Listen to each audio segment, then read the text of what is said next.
look, dude, the best I can give you is Danny DeVito. Hey guys, it's Adam. I hope you're doing fantastic. Welcome to Do You Watch Anime, a show where I sit down with a guest every week and ask them, do you watch anime? And we go from there. And today joining me is voice actor in such anime as The Great Jahy Will Not Be Defeated and Blue Lock, SuzAnne DeCarma. How are you today? Hi, I'm good. How are you? Good. So, do you watch anime? Do I watch anime? Not as much as I used to, and not as much as I want to. So, Yeah. uh, Nope, that's valid. yeah, I try to get in I try to get in a few shows a year, and then sometimes Mhm. I'll go back to my same shows where I'm like, okay, let's Oh rewatch yeah. this again. Yeah, of course. So how did you originally get into watching anime? Oh my goodness. So I am the only girl in my family, so I have brothers. Mhm. And the fight over the remote, Yep. against my best efforts, I lost that fight. So it was Toonami at 3 p.m. at Grandma and Grandpa's house, and you know what? I guess I owe everything to my brother. I guess. He'll never know it. Yeah. He'll never know I it. Yep. I love that. So, what were some of your favorite shows growing up? Oh my gosh, growing up, I mean, like at first I didn't like Dragon Ball Z, Mhm. but that was that it was like 96, 97 Mhm. area there. Yep. So at first I didn't like Dragon Ball Z, but then it just kind of was like, well, I'm watching it. Let's go. And then you grow up with it. Of course, I had like Sailor Moon Mhm. because I was like, oh my God, it's for girls. Um, Man, what else? I remember Gundam. Okay, Uh, yeah. I got more into things. I got into like Hamtaro Hell and yeah. things like Let's that. go. The goat. Let's Yeah. go, a goat, goat. Um, but like, I remember when I first watched like more. I don't like when I say mature shows. I'm talking like where the plot is just like children they don't understand it. So like for me, Rurouni Kenshin. Yeah. Dude, that was one of my that is still one of my favorites. Okay. And then I remember my family, my parents and I moved away from the rest of our extended family. So when I'd go stay with the extended family for the summer, Mhm. that's when I could stay up all night. And like at 2 in the morning. I remember the first episode of Yasha that I saw, Hell like things yeah. like that, and I'm like, everything is great. Yeah. Just like everything is so scattered, but I'm like, these were the pivotal moments for me. And then of course, listen, got to give it up for 4 kids. So got to give it up Yep. when you can. Yep. So I mean, it's all over the place. I think there was just something where what I was gonna say Western anime. Oh no, Western cartoons. So we have like Mhm. Dexter's at the time, Powerpuff Girls and stuff like that. It was all Mhm. about being silly. Yeah. And whereas anime, it was I feel like it gave a lot more credit to children on Mhm. like understanding plot lines and thoughts of villains and heroes and this and that. So it helped us. Um, the word's not evolve, but I think it really helped us evolve in like our brains and things like that. Now, some of us thought we could become cat girls, but you know what? We knew not to betray a friend, and we Yeah. knew to stand for love and justice. Mhm. There's a Exactly. trade-off here. But they're not a bad person. They just think Yeah. they have it. They just think they're a cat person. Yeah. Exactly. Oh my god. So what was kind of the switch um to being like, "Oh, this is anime," to instead of like, "Oh, this is just a cartoon I watch on TV." um, I don't. Oh, that's a good question. I'm trying to think of when it was. I'm gonna say whenever I was like, you know what, I don't want to pay attention in school. I just kind of want to think about this one show, and I'm gonna maybe write my own episode. Uh, Let's you go. know, and Yep. we always know where that leads, and things like that. Or I think Yep. it was also we would have to wait until the next day. We didn't binge like we do No. now, so I couldn't escape the world. Mhm. So escapism, I think, is what Yeah. I learned it at a young age. Yep. Um, just I think where I was just like, these stories, I want to be in these stories, and I don't want to be in real life. So let me do this, and uh, I guess that was it. Yeah. I couldn't tell Totally. you the exact time, but I mean, Yeah. I kind of remember. Oh, this became more of like, well, click, you know? Yep. Yep. 100%. I totally get that. Where, because like I can't even like remember where it like, oh, this is anime instead of just like a cartoon on TV, right? Right, right. Yep. Hello, Hello. It's just my cat being like, pay attention to me. the star of the show. Exactly. So what are some of your favorite anime in general? In general, okay, so let me see if I can kind of go through this. And when I say chronological, yeah, when I say that word, chronological, I'm talking about, I guess, eras of my life. So, Yeah. like, young era. Mhm. Of course, loved Sailor Moon, Yep. for like many different reasons. It was like, girl power and things like that.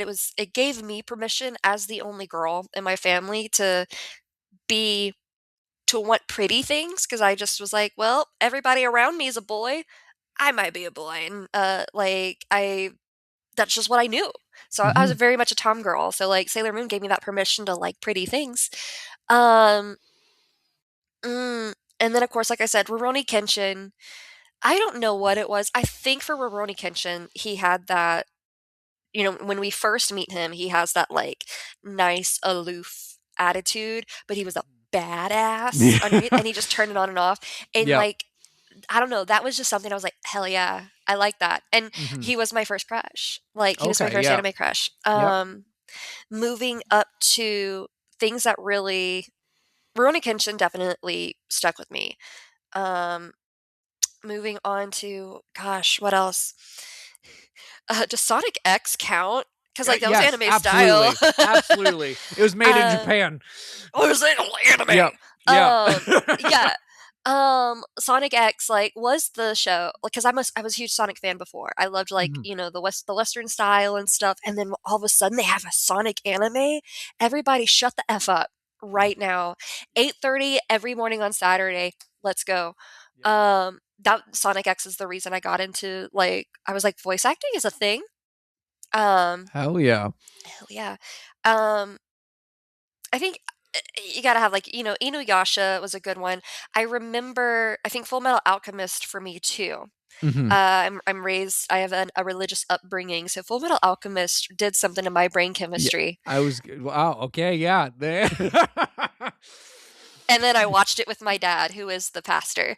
Oh, So, good. yeah, Good. good, good, Good. Good. excellent. Um, and then I kind of, gosh, I'm trying to think of what my hyperfixations were, because I had them. I mean, as you do. Yeah. Gosh, my hyperfixations, all of a sudden, I can't think of them. Fruits Basket, um, I think Fruits Basket was the first anime for me that I was like, it seems so simple but it sneaks up on you, and that, like, Yep. "Huh, this healed something in me." And then every time I watch it now, even like the original version and then the remake of it, Yep. I'm discovering something new. I tend to like anime like that now. Um, I guess I'd say more recent one that I'm really into, Horimiya. Yes. So Shout out, good. shout Yep. out. I've watched it like 7 times, and I don't know Yeah. why. I think I'm just like, I just wanna stay in this place right now. Yep. Um, but gosh, ones that I'm talking about, the ones that have moved me. I guess I'll say that. Yeah. I have a list here, okay? I've got a list here, so I could go on forever, but those are the ones Mhm. that moved me. Free Run right now is kind of taking the place. I just started Free Run. So, like, I So had to wait. good. I had to wait because 'cause I'm like, "Okay," when things are too popular, I'm like, "Mm-mm, can't do it. Can't do it. Let me wait." Everybody shut up about it. Let me watch it later. Oh my god, yeah. Fruits Basket was the remake was the first anime I ever watched like as it was airing. Mhm. Because, just life and stuff, and like my partner had read the manga like years before, and so she's like, we're gonna watch this, and I was like, sure. I like romance anime a little bit at the time, and it's now like my second favorite anime of Yeah. all time. It's so good. Like, oh, I mm. So most of like the watching experience was me just crying and my partner just being like, See? Did you see? yeah, You see? yeah, yeah. You notice this? You notice that? And I was like, Hmm. whoa. And then it's me being like, okay, Shonen head, bro, you need to watch this right now. And then he watches the first like 5 episodes, and I was like, see, it's perfect. And he's like, can we keep watching? I'm like, absolutely. Yeah. Yep. Oh my god. And I think like especially for a show like Fruits Basket and stuff, everybody's like, "Oh, it's a romance, and are you team Yuki? Are you team Kyo?" and things like that. It's like, no, dude. It's like it's all of the minuscule things that like Yep. have affected us growing up, whether or not we know it and stuff, and we're just watching it Mhm. play out and how it develops. I think as adults now, like young adults, millennial, and Gen Z, a little even older, we're very I feel like we are still trying to mend a lot of childhood things. Hence anime. So anime Yeah. is the answer to it. But like I remember a lot of like the things that even small things that haven't happened in my childhood where like I'm like, oh, I don't like that. I'm gonna make sure not to do that or this and that, and it became Mhm. like a my personality over time, like like a lot of the characters in Fruits Basket. So it's just very relatable. Yep. I'm like, I ship everyone with therapy. That's who I ship them with. Like, Listen, therapy, we love her. yeah, We love her. exactly. Main character. Yep. Yep. Therapy Main is the main character. character. Yep. Absolutely. I'm like, if y'all just got therapy, this story would be done and over with, and there would be no suffering. Can we ask the family, like the parents of the Zodiac, like why didn't they get therapy? Yep. I feel like a lot of things could have I feel A like a lot of lot. things could have yeah, Yeah. but you know, we're past it now, can't do anything about it. Yep. And Hindsight's like, 2020. exactly. And like when I watched the first season, I was like, Shigure is my favorite. And then by the end, I'm like, I want to hurt you. Because it's like Shigure is so oh my gosh, Shigure is so tee-hee funny, hee Yeah. hee hee hee hee. Yeah, literally. I'm like, I can't trust you. Bro, bro. I mean, a lot of other characters that like of an anime that could have just had therapy. The Elrics Yep. could have had therapy. Exactly. Yep. We could Could have have had therapy. had a whole body still. You could have had two whole bodies. Exactly. We're just gonna start a series like anime that would have been shorter if therapy was a thing. Exactly. Oh my god. And One Piece would still be 1,000 episodes. Yo, yeah, One Piece I think is honestly so perfectly well rounded. Yep. I just finished the season 2 of the live action and Oh, stuff. same here. Oh, Uh, so good. like it's I like how it just wraps things up nicely because I get bored. And I remember when One Piece like aired Yeah. for the first time. Kids these days don't understand. Yeah. So I'm like, thank you for reminding me of what the show is because I don't want to go back and rewatch it because I've already been there. I've already been in Nom. I can't Yep. do it again. No, I get it. Like, beforehand, before the live action even came out, because I grew up with it. Like, I had the Shonen monthlies, and I would read One Piece, and I would be like, my partner, I would be like, please, let's watch it, please, you'd love it, please. And she's like, it's 1,000 episodes, I can't. And then the live action came out. We finished the live action like season 1, and I was Mhm. like, So are we picking up? And she's like, we can pick up. And I was like, let's go. I had that when season 1 came out, Yep. because like I had an ex that just always had it on, and which I liked it, but it was also just like, why is it always on? So like I had this like, ugh. And so after finishing the first season of the live action, I was like, okay, I actually want to explore Sanji's character more because what do you mean it took over 900 episodes just to get further into Sanji's backstory? Yeah. What do you mean? Yep. Yep. And Interesting. there's some things in season 2 that I was like, oh, we're bringing this up No, already. no. Okay. I was like, literally, me. I was like, I'm with you, my boy. Yep. So, like, So good. oof, just like that, 900 episodes gone. Yep. You could have, but hey, I think that's what's interesting is, for Oda and for Oda to just continuously always have a story within this universe Mhm. going and still have such a captivated audience. Yep. That is something that is something to behold. Yep. Like that's so hard. Straight up, like, oh my god. And like even like watching it back like with my partner, we saw Laboon, and Laboon's her favorite character. Justice for Laboon. Justice for Laboon. But eventually in Alabasta you meet Ace, right? And Ace pops up, and I forgot how Ace looked in Alabasta. Spoiler alert, by the way, everybody. Yep. Spoiler alert, by the way. Yep. Oh no. And I forgot how Ace looked, and I was like, oh no, he looks like a fish. A fish Literally, man. I was like, one eye's here, and I'm like, and she's like, these people, they find him attractive. I was like, I promise. It's about the swagger. Yeah, it's about the swagger. Yeah, it's the swagger. It's how he is. It's the animation gets better. I swear. It just it's funny. You lean over to them and you're like, it just be that way sometimes. Yeah, It really be. No need to explain it. Just let it be. Love grows. Love grows. It does. Exactly. Oh my god. So, what's an anime when you recommend it to someone, you have to go, I swear it's good?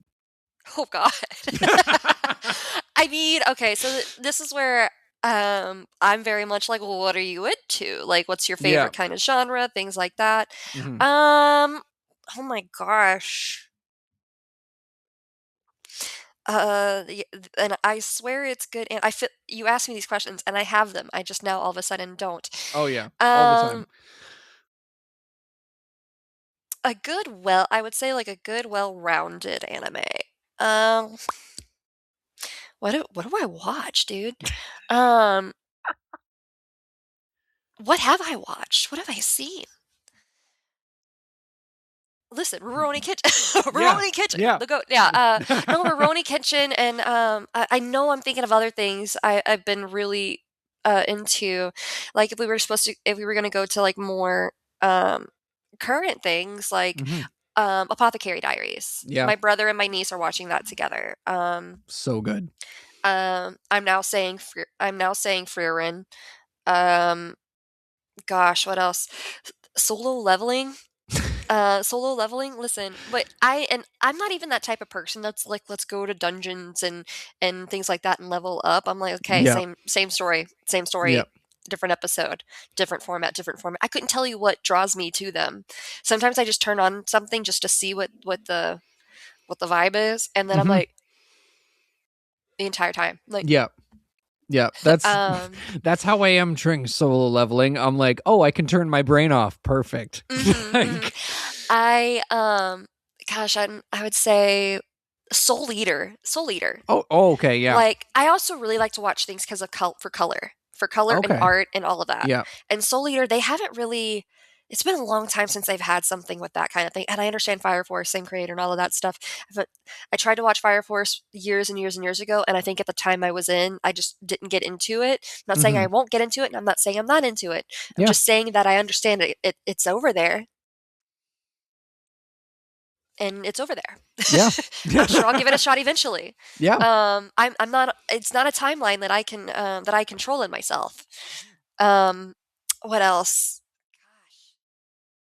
Oh, there's so many, but I can't. Like, well, again, it just depends. Like Horimiya, if you really Mhm. want, sometimes things, people get stressed out, and I think Horimiya is a really good level of like kind of calm slice of life, but then it's got those more mature notes that like it's not just oh my gosh I have a crush on someone and this and that. It's about those small subtle moments. I love stuff like that. Mhm. Um, as I was saying that, I'm like I had another one and then it left, Yeah. so Of course, no it'll come to worries. me. It'll Yeah. come to me. One of these days. Um yeah, so getting into more of your voice work. Um you voice Landlord in The Great Jahy. Yes. What was your reaction to being cast in such a wacky anime? Okay, so at the time, so like what they ended up doing, so we had a lot of these general auditions, and so I never actively auditioned for that show. It Okay, was yeah. kind of like here's a sample of this type of archetype. So when I Right. got the emails, because Landlord was the first main character that Mhm. that I've ever gotten, Yeah. and the email says Landlord. It doesn't say their name, and I was like, okay. Like, am I just a so I didn't know, so I had to look it up. I was like, "Oh my goodness." Um, and, she's in a vocal range that I never it's not that I never considered because it is kind of my natural, like, lower range, but I Yeah. never really performed with it. It wasn't my favorite to do, and he wanted it. The director, Jonathan Rigg, wanted it, and, I really to be introduced in a way into the voice acting world in a meme like anime, I think it is very suitable for me. And then of course, um, it allowed me to really get in the booth and understand what playing is like in Mhm. there, putting ourselves into these characters, and we each really got to. And then of course, without that show, I wouldn't have like Lisette and Monet, and we're always like, hey guys, where are we going? We're going this way. This like, what are we doing this time? Um, and I don't know, like I feel like having that type of show and having that type of casting was very kismet. Mhm. Like because without that show, one, without just the right people being cast, because it's not a promise that you're going to have the chemistry you do with these people, um, in booth, out booth, and everywhere else in the world. Um, I'm very very lucky Mhm. for that to have happened, and it's more than I could have asked for. I'm very much let me explore what this side of life is, not necessarily have expectations of it, but Yeah. let's see where how of other ways in depth it can go. Friendships, relationships, understanding people, understanding different acting styles, backgrounds, and things like that. That's something that I really enjoy. Mhm. Yeah. I love that. So, what's your favorite part about the show? My Cuz I favorite part love of the show so much. oh my gosh. Um, some of some of that stuff is gosh, this is like 3 years ago. Um or 4 years 4 years ago? What year is it? Jesus. Um a lot of it has is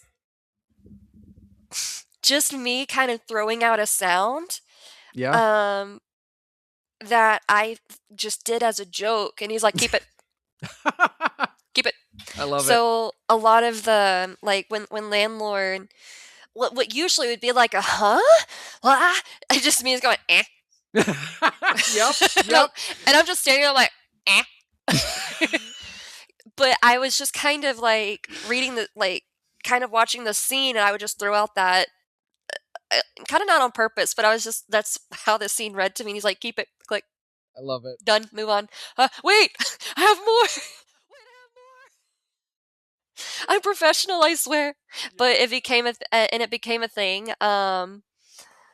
The more unhinged that she could get was something that I really like to do because I do have I do have like struggles where like in the booth I'm like just let it go and trust it, trust it, trust it. But for that to be one my first show, Mhm. sort of.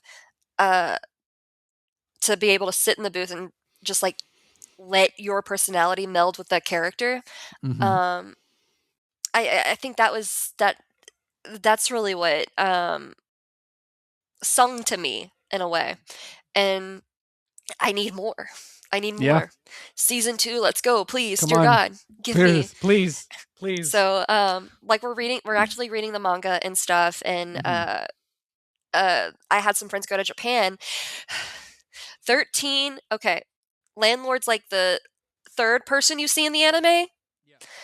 What do you tell him? Or why? Like I kept saying, why does Landlord not have a cover in the manga? Because like to have like your character, not until issue 13, which is already way past the show is done. I'm like, what do you mean? She's literally like the third person.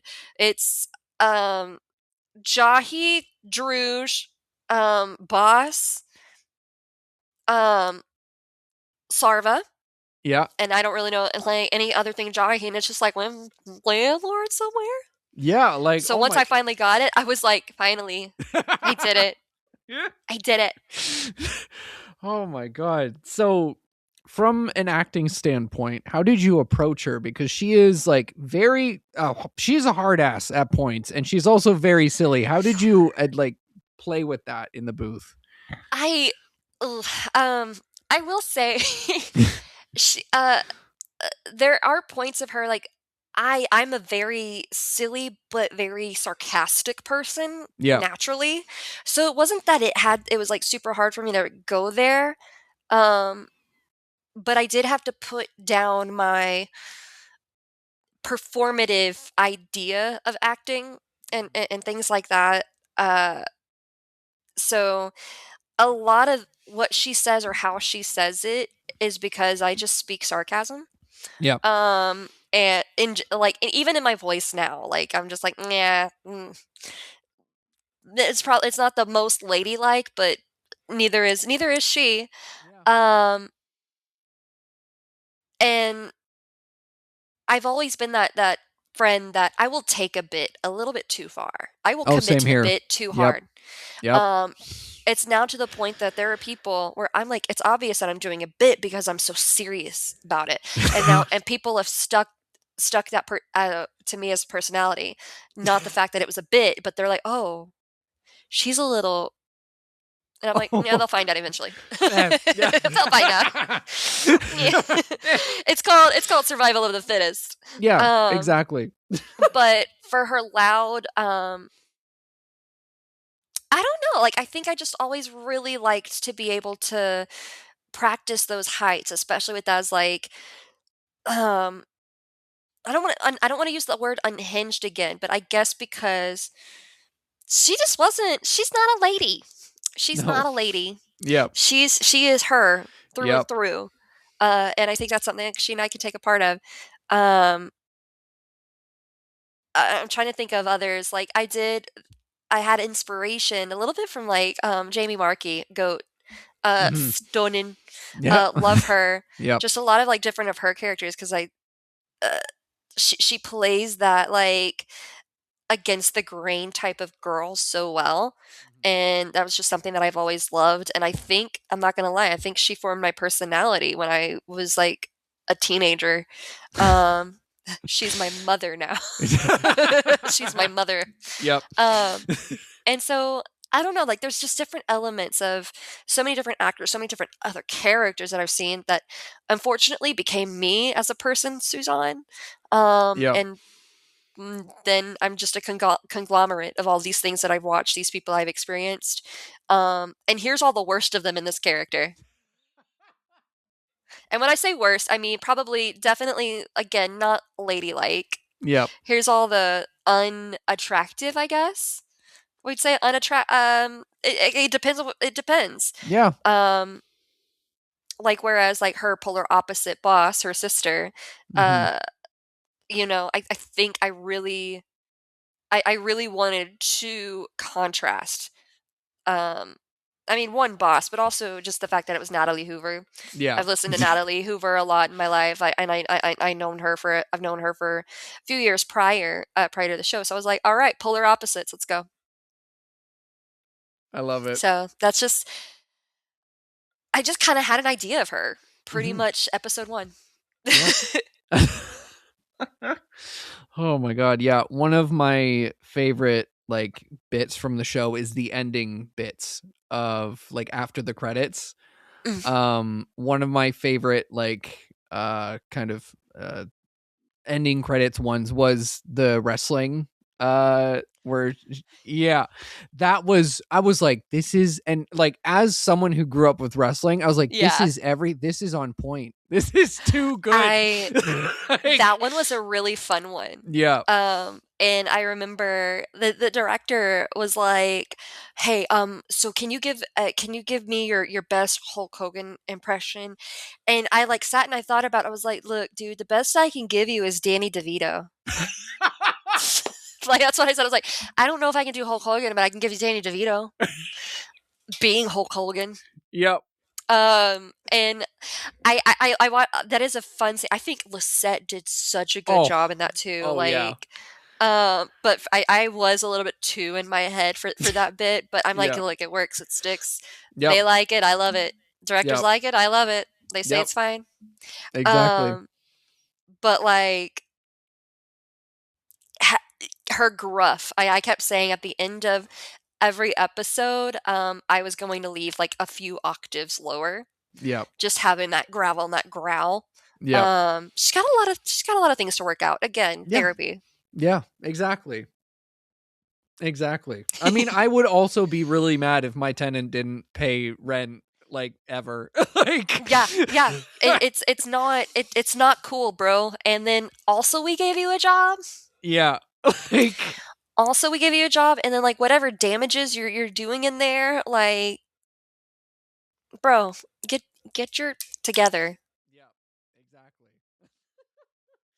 Get it together. Oh my god. So you also voice young Sayatoshi in Blue Lock. How did it feel being a part of such a massive show like Blue Lock? Um so especially so as a girl going into it, when auditioning for shows like that, it's a boy show. They didn't give sides for like, oh, here's like young versions of this and that. So it was like a complete surprise for me. Yeah. And then but I have like Lisette was in it Mhm. before, and then Monet, and I was just like, that's fine. That's cool, guys. I love that for you. I'm so happy for you. I'm so Yeah. happy for you.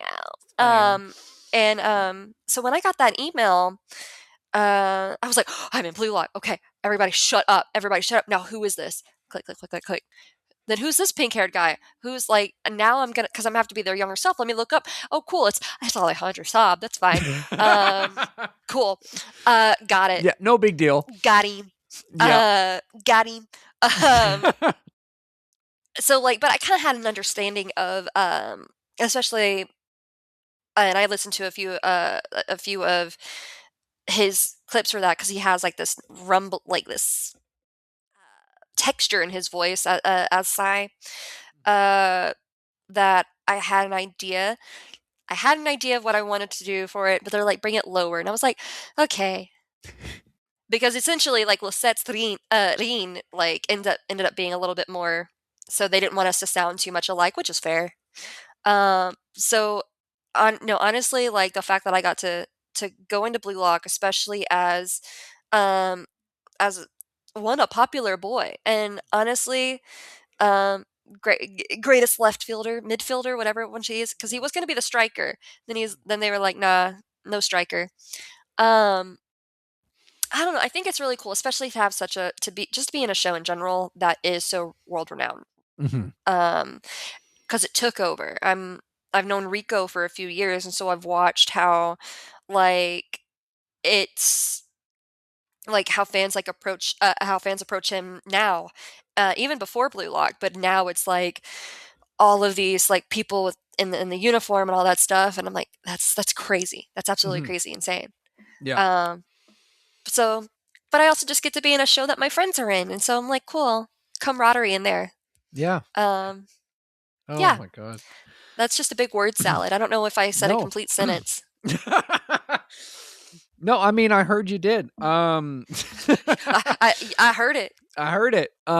So how would you best describe him as a character when you're like going in for like just as an actor? Like Psy, Yeah. as a kid, Psy was very bored in the sense of like everything is business as usual. Nothing's really he's used to being the best, okay? Hmm. So like at what level, especially when you're a kid, because you don't quite know the level, that you're gonna be at, you're still playing in this game with these normal kids and it's probably their after school program or however you want to relate to that. And him, Hmm. he's just like, these kids are having fun and I'm beating their butt. Like, and that was fun for the for the first two games. Now it's just like, well, all right, let's do it again. Just Sai is used to being the golden child in a way, and so it's just expected of him. Um, I think when he and Rin really start like getting closer and things like that, I think that's the only time that Sai is really. He sounds bored when he's stepping up for Rin as a child, but that's his small little step. He's not Hmm. gonna give too much um, of his emotions away unless you piss him off. Yeah. So then it's there. He does not like to be disrespected. Yeah. So he's just a bored kid. He was so bored being the best at everything. And honestly, like I get it. Life is hard. Yeah. Life is hard, and I thought I had real problems, but It it's sucks just when really you're the hard. best. Yeah. It sucks. Yeah, it's just such Can a hard someone, life. uh, the God gives his worst battles to his strongest soldiers, and he Yep. did it for little baby Sai. Yep. Exactly. I'm like, oh man, your life is so hard. Yeah. Yeah. Exactly. Hi, I'm Steve Yurko. And I'm Tara Sands. Now available from Maji Media is our new podcast, 4Kids Flashback. 4Kids is the company who brought you the English dub of Pokemon in the late 90s and so many other shows like Yu-Gi-Oh!, Shaman King, Teenage Mutant Ninja Turtles, Kirby, the infamous One Piece dub, and so many more. We'll be talking to the people who worked at 4Kids. Actors, directors, writers, editors, producers, engineers, you get the point. And hopefully get the answers to questions both you and I have about the company. I actually worked there as a voice actor on some of the shows. And I was a kid watching the shows and remember way more than Tara does.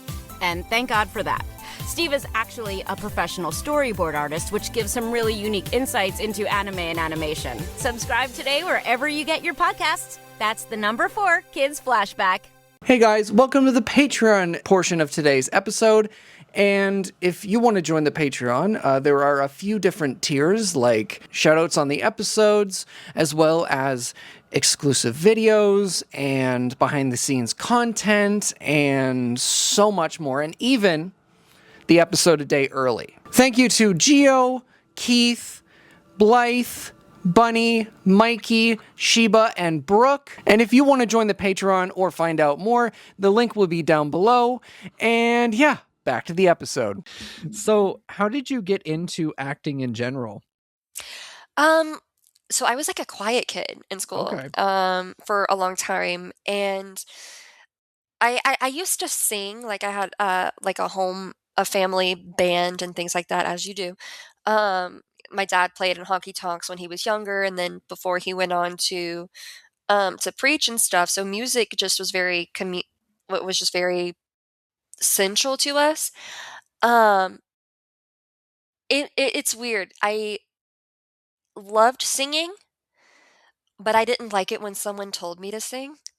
Like, I remember my mom having to drag me, on the stage, and I'd be like, "No, no, no, no, no," and I do it, Yeah. and then some, a few days later or whatever, they're doing another performance or whatever, and I decide not to do it, then I'd get mad that I'm not on the Yeah. stage. It's like, bruh. Yeah. But because for me, I always did I like to write stories when I was a kid. I love to draw and stuff. I just love to be in stories. And I honestly, I got mad that people were on stage and I thought that was really cool, like to be in that story. So I wanted to do it. And like I think my first play that I ever did, I was 8. And it was a school play, and then I kept going back. And then I started doing community theater and um I was just that kid that kept going back. I wouldn't say that I was a favorite. I had a lot of struggles with some of because I was always the youngest. That's like when you're a teenager and you got this 12-year-old or whatever, and you're like, get out, kid. And I'm Yeah. like, well, this is great, you guys. Let's do it again next year. Oh my gosh. Like I was not there for friends. Okay, To be a star. I was there to be a star with my one-liners, Yeah. with my ensemble. Yep. Look at me now. Um, look at me now. Yep. No, like I think there was just something about regardless of you were getting along with, the other kids and this and that, you had this one goal. And then when you were on stage saying your lines and you're in front of these people, like there was something, um, it's like you had a duty to, get across the meaning of whatever that character. And I definitely experienced this more when I went into college and changed my major to theater, because then we were doing stuff that had more of a message, um, rather than like old timey favorites, like community theater did. And so I just I wanted to convey whatever message, whatever story, and I wanted to be a part of that because it helped me so much as a kid, whether or not through cartoons, books, what have you. And I wanted to do that for other for someone else, Mhm. whether or not they knew me, whether or not I knew them. Like I something about being in these stories, being a part of these stories, these productions, just really it helped me as a lonely. I was kind of a lonely child, um, so I wanted to. That was just kind of my way of one helping them and also helping myself because I'm always discovering something more in myself in each performance. And it's just good for your brain. It's good for your brain. It's good for the Yeah. noggin. Yeah. Heck yeah. So, um, it was a little bit of like me feeling the youngest, but also like in a busy family, feeling unseen as a child. So how can I be seen as a child? Let me get up on the stage when I want on my terms. Mom, don't tell me to do nothing. Yep. I'm doing it 'cause I want to. Don't you volunteer me. Let me volunteer. Yep. I'm in control. Autonomy. Yeah. Um, but I think it was that, and I don't know. I just felt like I always had this like little voice in there, and I didn't know what it wanted to say, but I was going to get up and say something. Um, I don't know. Like I still think about that. Like what really brought me into acting and stuff Mhm. because it's as beautiful and wonderful and amazing as it is when you have like when you're in your mojo and you're getting booked. For me, it's always been about look at the connection I have with people now, Mhm. versus the disconnect that I used to feel. And that's something that's always kept me going because if we're disconnected from other people, I think, COVID really kind of taught us that like uh, we lose ourselves and we lose a sense of we lose a sense of being, I Mhm. think. Um, it's there are so many different layers to the acting, and Mhm. I'm sorry, like I was a business major. There's like no there is no amount of email and calculators and um doing deals that's going to override that. Yeah. I don't know. It I was called to it. Um it chose me and it's always now will I choose it. And Mhm. now that I'm an adult and have bills to pay, sometimes I'm like which one do I do? Like, this bill needs to be taken care of now, but I have this audition that obviously if you audition, it's not going to be like, it's not a for sure thing. Yeah. Um, I don't know. I think it always lets me dig into what drives me more, and I'm always discovering it. So again, a really long run on sentence. No, that's good. Oh my god. So, what was kind of the shift to get into the voice acting side? Um, so two different shifts. So the first shift, because I started acting when I was 8. When I was 14 is when I realized that voiceover was a thing. Um, and it was watching 4 Kids because they had a sweepstakes, and if you won the sweepstakes, you could go be in Sonic X. Listen, don't threaten me with a good time. Yeah. Listen, Yeah. 14 years old, I thought I could do a really good Big the Cat, That's the goat. That's and the did, goat right there. and Yep. did. Yep. I didn't hear anything. It's kind of like the Zach and Cody Danimals sweepstakes. No one knows what happened with that. Um, but like there was just something like, wait, I could be in cartoons because as much as I love all mediums, cartoons just that's just what spoke to me. I Mhm. always got told I was too old to watch it and la da da da. I think we all were told that. And I'm Yep. like, I don't care. I'll be 35 watching Hamtaro. Leave me alone. Hell yeah. Um, but like for some reason I was like, that is so cool. I want to do that. Like that's so cool. That's so different. This and that. And I always it stuck with me and I started listening. I was listening while I was watching.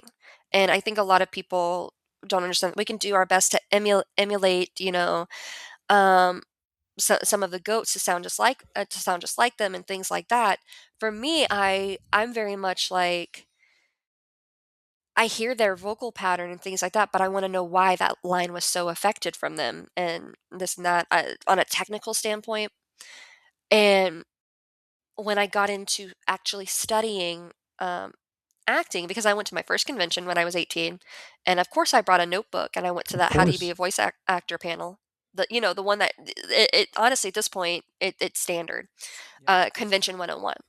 Mhm. And I had a notebook and I was taking notes. I was studious, and they all said do theater, and I'm like, okay, let me do it, and I did. And not only did I just do it, I got pulled even more into it than I already was. So like learning the intricacies and all of that and what it meant to be an actor, and then I've kind of branched out into some film a little bit. Um, and hold on, I lost my train of thought. That I was the anime kid in a very small school in a very small town in Louisiana. Um, and I always said that this is what I wanted to do. People knew me that I wanted to do that, and I was bullied for it. But Yep. I am I've been saying I was gonna do it for this many years. I'm gonna do it, damn it. If I just do it once, you know, Mhm. who else can say that they fulfilled that dream and things like that? I moved to Dallas about 10 years ago. And then I had a lot of like life things happen at that point where I was still trying to figure out who I was outside of my small town. Um, in this big city, what does acting mean? uh, what does it mean to have a level head as an actor and this and that? And then due to life stuff, I got fell into a depression and I gave it up. And I gave it up and I just was kind of going through the motions for 2 years.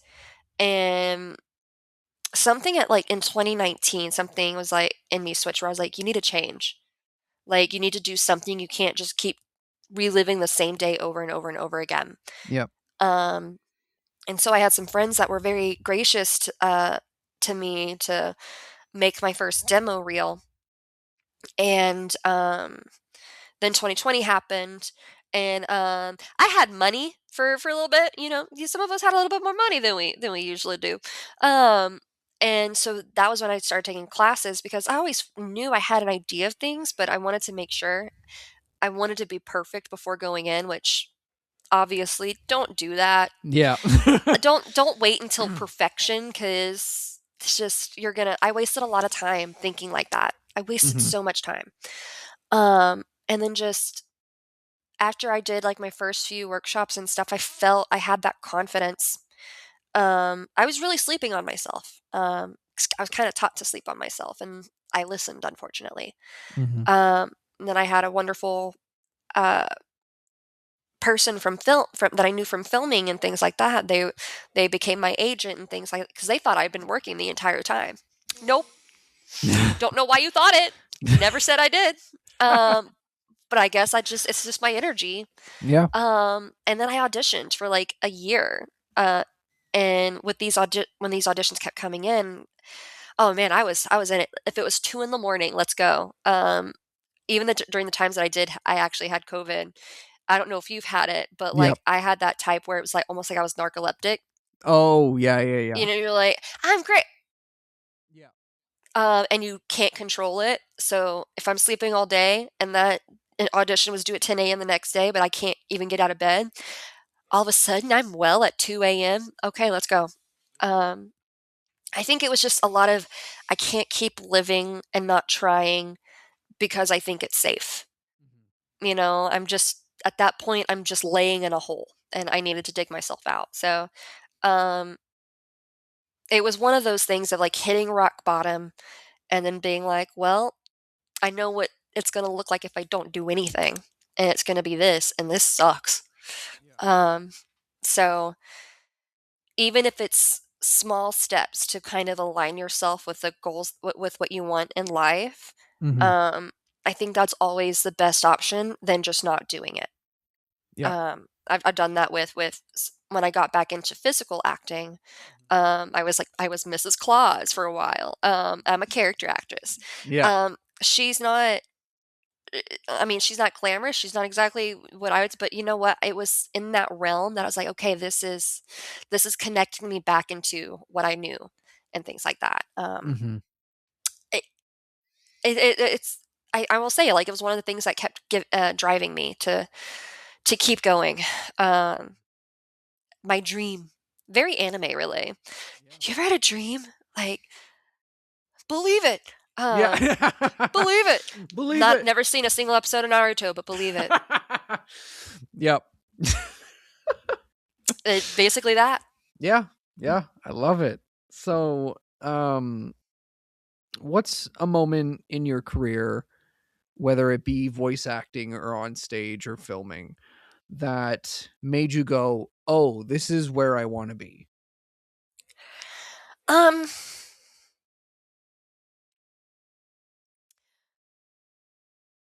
I was in college. We did a show. We did the play All My Sons, just by Arthur Miller. For anybody, he used to be married to Marilyn Monroe. Cool.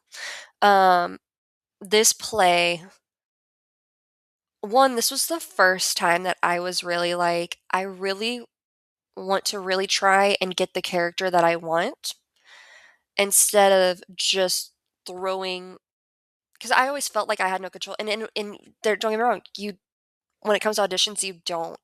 But I wanted to really challenge myself to being considered for this character. It was Ann Dealer, Ann Wheeler. Uh, Her name was Anne. Yeah. Okay, her name was Anne, and there. I think that was the moment when I did get her, and being on that stage, and I was really listening to. I did a lot of like research because when it was part of our classes of because it's based in the 1940s. A lot of things happened in the 1940s. It's a really beautiful play, Mhm. um, but the shocking end of it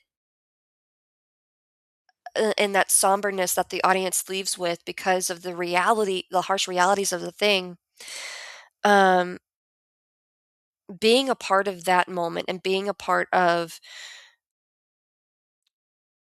helping other people understand. I don't want to say that understand the emotions, but for once, not avoid difficult emotions. Um, and this, like, by the way, that happens at the very end. So I'm no longer on stage at that point. Um, but I remember hearing the audiences when this happened, and I was like,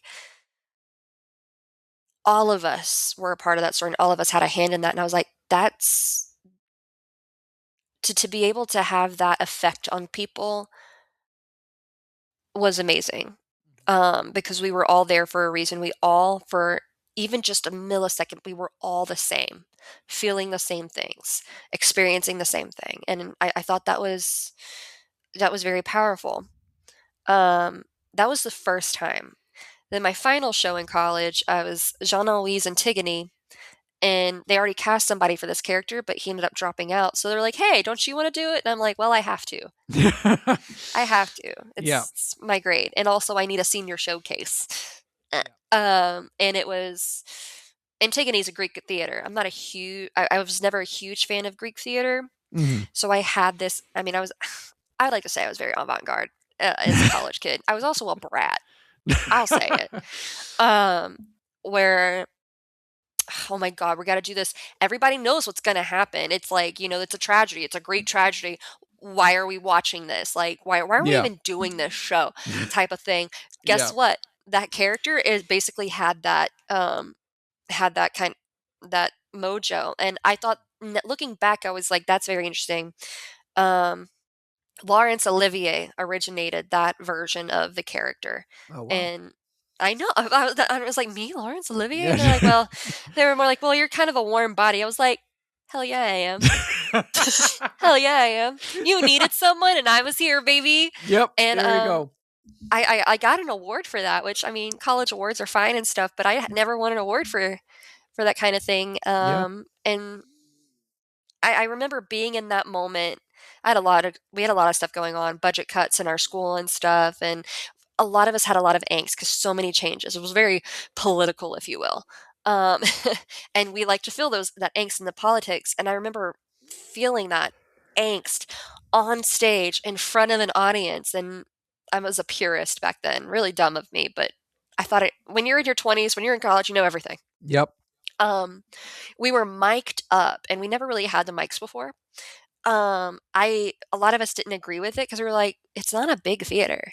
Yeah. It's not hard. We've been doing this, like, what is happening? Mhm. And my mic fell off my mouth, and I wasn't gonna like, ugh. Yeah. And so I just was like, so anyways, and I just like Mm. let it drag, and then like I turned it off and stuff, and people thought I just turned it off to be an asshole. I was like, no, it's either that or we're gonna have that uncomfortable silence that is supposed to be there, and then you're just gonna hear the You did. and you know what? It would have added to the effect, really. Yeah. Um, but that was when I felt more in sync with my body and my emotions at the time, and Mhm. then I felt that the play was in sync with, like, I get these glimpses of moments where everything is, it's just the same, Mhm. and I don't know, like those few times have just always felt very meaningful to me rather than just so busy, everything just aligned. Mhm.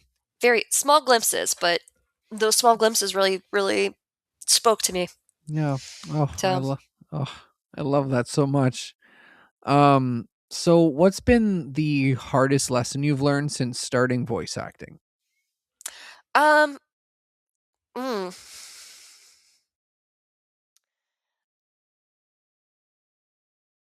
under understanding that at the end of the day, you need to let go of control. So with the audition thing, rock your audition as best as you can because that's what you have control over. Mhm. You can't control even if it's the world's greatest audition and stuff. Um, I do, for me, I pride myself because I don't get too down of like, oh man, I didn't get that role. Nobody likes me, da da da da, because I'm just kind of going on to the next thing, and that's helped me. And a lot of actors will tell you, yeah, that's the way to go, Yeah. because the other side is just very depressing. Yep. Um, but sometimes when you get in those little plateaus where you're like, I'm not booking and I'm doing, I feel like is my best work. You need to be proud of your work regardless. Um, that that outside validation, get rid of it. It's great. It's a nice little cute little bonus. Um, keep exploring yourself as an artist and stuff, and then also go find other things uh, to help scratch those itches that you want. Um, gosh, what else? And then this never really bothered me, but sometimes I feel like I think other people need to know. You could go for years doing your best work and not getting anything out of it. Um, but so if you're just doing this just to get booked, like you're gonna be disappointed and things like that. Like my motto ever since I was little was, well, it's not gonna happen if you give up before it happens. Um, and if you're just doing something just to get booked, just for that validation, or and things like that. Yes, we want to play with the characters. We'd love to play with the characters and be able to be like, wow, when I see that character, it's that's what they're known for. Beautiful, love it. Um, at the end of the day, you're just seeking outward validation, and so you need to learn how to validate yourself, which is hard. It is so hard. So I would say that's probably the hardest part because a lot of people. And it's very human to go, "Why not me? Why does nothing ever happen for me?" Very I get stuck in that sometimes, not necessarily about acting in general, but I feel like I've been in it for a while long enough to I've had my disappointments. First half of my career was like, "Oh, I'm so glad for that person." And like everybody chorus line, that's just it. But it doesn't take away the feeling, like, when the production is done and we're all bowing, I still miss the show when it's over and wish I could go back Mm-hmm. to it until, like, the next one starts. Um, really understanding your why in doing this, and Mm-hmm. I'm constantly learning more and more things. So, Yeah. Oh, love that. So what's a line you've recorded or what's a line you've recorded that's still stuck in your head, or like when you were recording it you were like, "Oh, damn." in what way? Because like, are earworm lines, like, lines that you're like like, when I say earworm, that's Mhm. um some of us with ADHD, we Yeah. replay sounds in our head Yeah. because it's just what stuck. Mhm. Um, or are you talking about like a depth type of line? More of a depth type of line. I was gonna say we work stuff out by working out. But that's just because that's an earworm line. I'm sorry. Yeah, no, you're Um, good.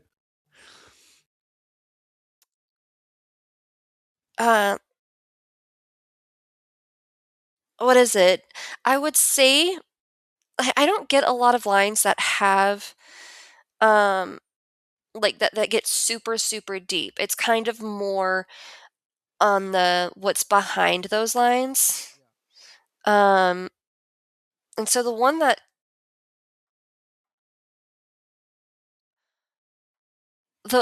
kind of comes to me, and it's so simple. Gosh, I'm trying to remember how I remember how it works. It's Landlord on the last episode of, uh, "Nice work, kid." And then she says something after, and it's super short, but it's that whole like, okay, landlord, but lightened up a bit and stuff. It's the meaning of that scene because Sarva's still like, because she's saying it to Sarva, and we just did the drumming thing. Um, and Sarva's still trying to find her place, and that's essentially landlord. Um, not a deep line, not a deep line, but like wrapping up that show and wrapping up the meaning of that show, and and the meaning of that episode.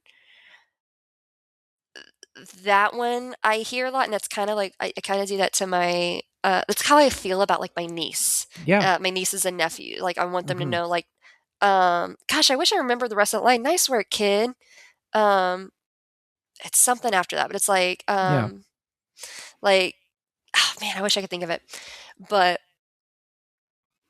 I don't get a lot of super depth lines. People know me a little bit more unhinged. I Mhm. have depth. I Yeah. have depth. Yeah. Just want to let everybody know that I'm deep. I'm deep. Yeah. I'm like waist deep. I'm deeper than a shower. No, but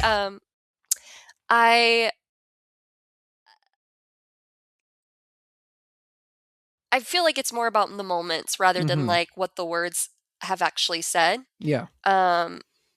Again, when I get that deep line, I'll let you know. I'll let you know. Yeah. Oh my God. So if you could go back and have a conversation with yourself at the beginning of your acting career, what would you tell yourself? Oh my God.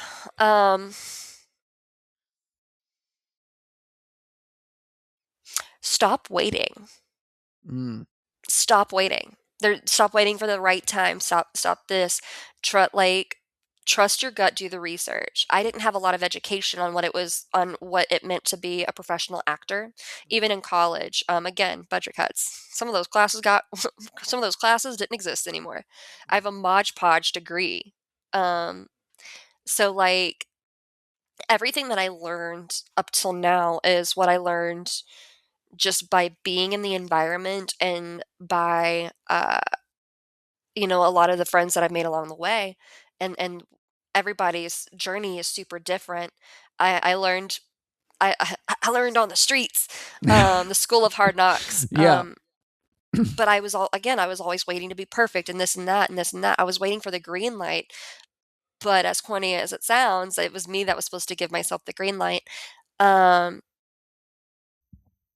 and then also, man, don't let someone tell you that method acting is the only greatest acting. Like, bro, I've had that happen. Oh Like, my I've had that God. happen, and like you have you meet some people in the industry where they have experience, but their purpose in your life was for you to be like, huh, okay, I'm gonna go this way. Yeah. And you go that way, and we're both gonna make what we consider art. Mm-hmm. Don't ever call me again. Don't ever call me again. Yeah. I've had that conversation. Like it's like, and at the time, because I was young, I was Yeah. like, "Am I not a serious actor because of this, this, and this?" Is it because like when the cameras are off and we're kind of like waiting because you're waiting, it's hurry up and wait. That's Yeah. what. When cameras are off and I'm in like my zone time, I've already done or like this and that. I'm just kind of letting loose of the character for a bit just to kind of go back in. I'm a bad actor. Why am I not committing absolutely everything? Mm-hmm. Why am I not? Mind you, like the show was just like it was like a rom com, and I played like I played like an ugly duckling type character. That was awkward. Your girl was being herself. Like just say that your girl didn't need a method act, but whatever. I was charming off. I think I was just too charming off screen, Yeah. and she's not supposed to be charming on screen. I was just too charming. Yep. That's it. Damn. Damn. But like don't let people tell you that there is one way to do things Yeah. in regards to this. Fill it out for yourself. There's no one direction. There's no one path to this. Everybody found this path, voice acting, acting in general, on so many different in many different ways. Mm-hmm. So Yeah. and be that. Yeah. Exactly. Just be that. Oh my God. Just be that. Oh my God. That's what acting is. Yeah. Hey, you see that? Go be it. Yeah. Exactly. Just done. Now $800 for that lesson, please. Right There you now. go. Give it to me. There you Thank go. you.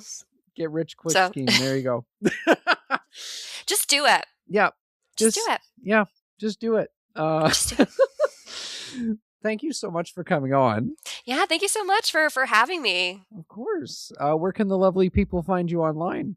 Oh goodness. I am mostly active on my Instagram, and by meaning that I post. I am I post and it's just a lot of reposts. I do have a TikTok. I mostly lurk on it. That's what I use for my FYP, but I'm there. Sometimes I post a video.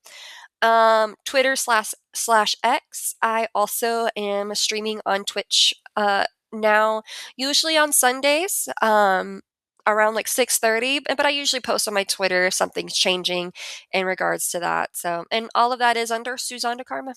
Super easy. Heck yeah, perfect. All of those links will be down below. You can follow me at Corky Cosplays on Instagram, Adam Corky everywhere else. Subscribe to the Patreon. You get episodes a day early, as well as exclusive videos and behind the scenes content. And yeah, I'll see you guys next week. Bye-bye.